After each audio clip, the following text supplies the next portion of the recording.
I'm Joan Howe with the U.S. Fish and Wildlife Service, your host for this introduction about the Federal Junior Duck Stamp Program. So, what is the Federal Junior Duck Stamp Program? Actually, it's a U.S. Fish and Wildlife Service program where we get to talk about wild ducks, geese, and swans. That's a group of wildlife we call waterfowl. It's also where we talk about the habitats where they live, like wetlands, lakes, rivers, and seashores. All things water. Get it? That's why they're called waterfowl. And we talk about how important those habitats are to their survival and how we need to sometimes conserve and protect those habitats for the waterfowl so they can survive. When we do that, it's called conservation. But the best part is we get to take all that we have learned and instead of writing about it, we draw it. The Junior Duck Stamp Program is first and foremost an art contest where you get to draw wildlife, specifically ducks, geese, and swans, in their natural habitats. Then if you want, you can submit that artwork into a contest. First, we will judge those entries in the statewide contest for Tennessee. If you win that, then you get entered into the nationwide contest. And if you win that, you'll get called the best student waterfowl artist in the United States, and they actually make a stamp out of your artwork. But I'm getting ahead of myself. Let's start at the beginning, shall we? Where did the Junior Duck Stamp Program come from? It all started long ago, once upon a time, when this nation was young and the settlers first began to arrive in the New World. They saw endless resources of land, water, and wildlife, and truly believed they couldn't have any impact on them. But as settler numbers increased, the pressure on wildlife and the places they lived also increased. Then people began killing wildlife in mass numbers to sell in the marketplace, which began to hurt wildlife populations, and they became known as market hunters. And a good market hunter would kill hundreds of waterfowl a day. They even created a punt gun that was designed to make hunting even easier. This punt gun could easily wipe out anywhere from 50 to 100 waterfowl in a single shot. So what were they doing with all these birds? Well, they were being sold for meat and women's fashion. During this time, feathered hats were all the rage, and the more feathers you had atop your head, the more notable you were. Market hunters were causing waterfowl and many other bird population numbers to gravely decline, some even to the point of extinction, which means none are left alive and will never be seen again. But that wasn't the only problem waterfowl were running into. They were also suffering from the loss of their habitats. Wetlands were being drained and turned into farmland, so the waterfowl were running out of places to stop and eat and to rest and recover for their journey, causing many not to survive. You see, the real problem was that there were no laws or restrictions to protect them or their habitats, and people could really do whatever they wanted. This was a dark time for our wildlife, and just when things seemed hopeless, some early conservationists and sport hunters began putting things in motion, working alongside a dynamic president by the name of Theodore Roosevelt.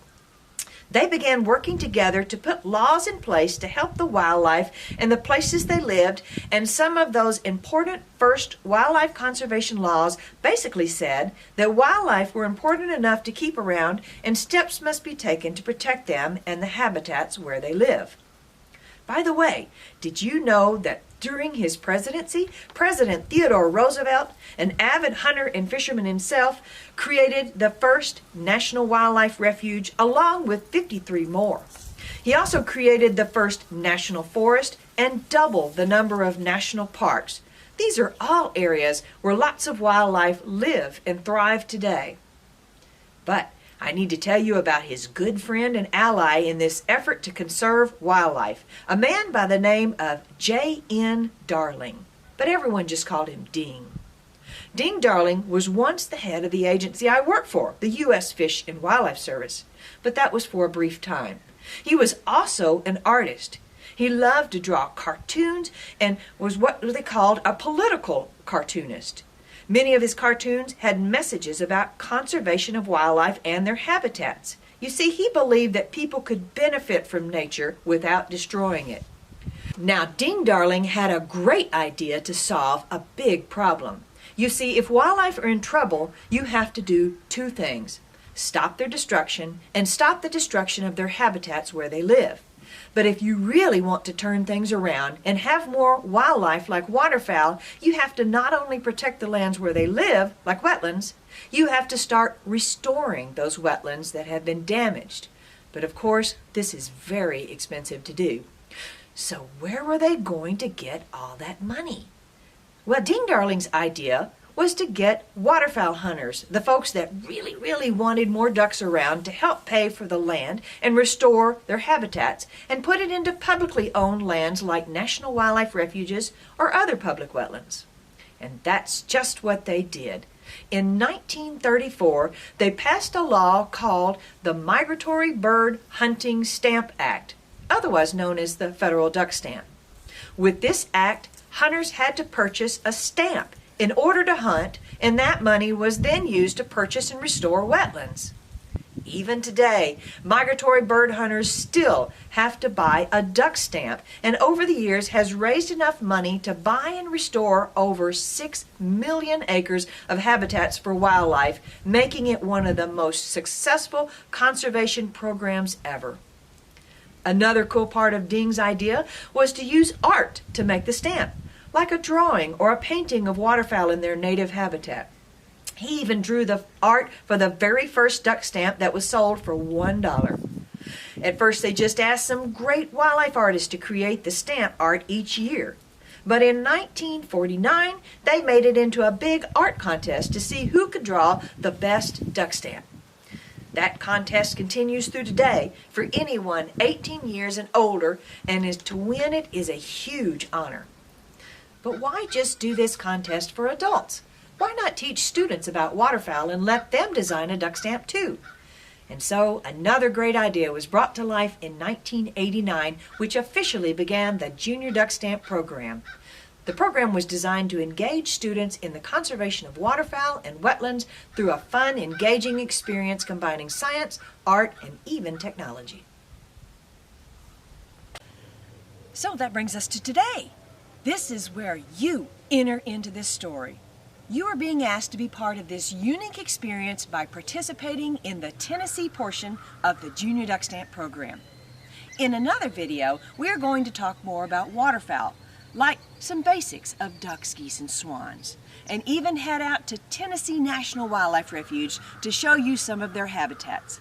We might even get lucky enough to catch a glimpse of some of the wild waterfowl hanging out there this winter. We are also going to talk a little bit more about what it actually means when we talk about conservation of waterfowl and their habitats. All the information in that video will help you in designing your own duck stamp. Think of it like learning a subject, but instead of writing about it or taking a test on it, you create your own art masterpiece to show what you have learned. Don't worry about it being perfect, just be creative and make it what you want. But there are some rules to the contest, so let's go over those real quick. Even though it's called a duck stamp, it can be any species of native North American waterfowl. So, it can be a duck, goose, or swan. Your teacher will have the list of the ones you can choose from, or you can find it on the Junior Duck Stamp website. For your art piece, choose one species to be the main focus. Once you've picked your species, you'll have to do some research to learn about what habitat it lives in, because you'll need that for the background for your art piece. You don't want to draw a duck that lives in the ocean on a log in the middle of a swampy wetland. Your art can be in any medium, such as colored pencil, pen and ink, watercolor, oils, pastel, scratch art. I even had a quilted entry once. Just make sure it's less than 1/4 inch thick. Artwork has to be horizontal, so that's landscape, not portrait, and it must be 9 inches by 12 inches. Now here's an important one to remember. You work so hard on your art piece and you want everyone to know it's yours, but do not sign the front of your artwork. If you do, it will be disqualified.